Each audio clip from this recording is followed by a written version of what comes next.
Au Congrès fermé la semaine dernière pour contenir la propagation du coronavirus, la juge Barrett a d'emblée expliqué aux sénateurs américains sa philosophie judiciaire.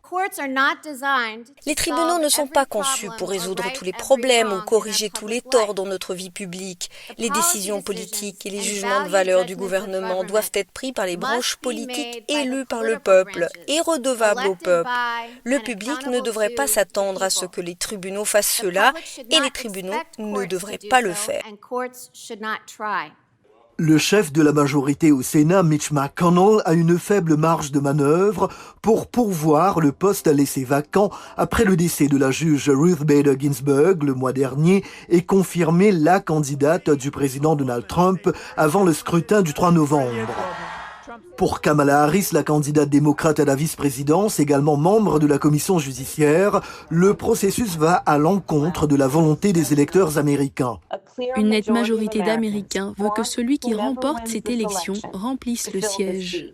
Les travaux se poursuivent même après que certains membres républicains de la commission ont été contrôlés positifs à la maladie Covid-19 il y a 10 jours. Il n'y a rien d'inconstitutionnel dans ce processus. C'est un poste laissé vacant à la suite de la perte tragique d'une femme formidable et nous allons remplir ce poste avec une autre femme formidable.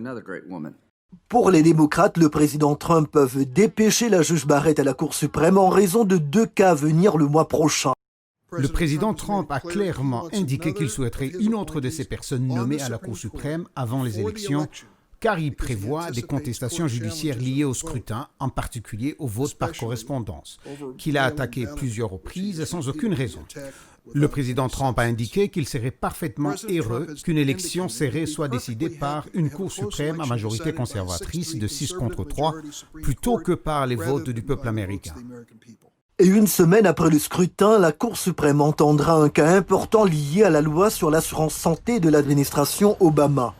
L'administration Trump soutient que la loi est anticonstitutionnelle, qu'il faut supprimer cette loi qui offre l'assurance maladie à des millions d'Américains sur la base d'inconstitutionnalité. La juge Barrett sera l'un des éléments décisifs dans ce dossier majeur. Les démocrates prévoient de se focaliser sur l'éventuel vote décisif de la juge Barrett sur les soins de santé.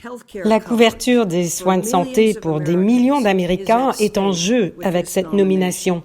Mais les républicains ont averti les démocrates de ne pas faire de la foi de la fervente mère catholique de 7 enfants un problème. Nous avons lu des histoires sur votre mode de vie catholique, des histoires sur la façon dont vous élevez vos enfants, des histoires sur la façon dont vous avez adopté vos enfants, des histoires sur vos croyances doctrinales catholiques. On se demande sans cesse si vous avez, je suppose, l'indépendance d'être juge à la Cour suprême des États-Unis. Le candidat démocrate à la présidentielle, Joe Biden, qui est également catholique, a déclaré que la juge Barrett ne devrait pas être interrogée sur sa religion. Non, sa foi ne devrait pas être prise en compte. La commission judiciaire du Sénat va vraisemblablement approuver la nomination de la juge Barrett d'ici le 22 octobre, ouvrant la voie à un vote du Sénat dès la semaine du 26 octobre, une semaine avant les élections.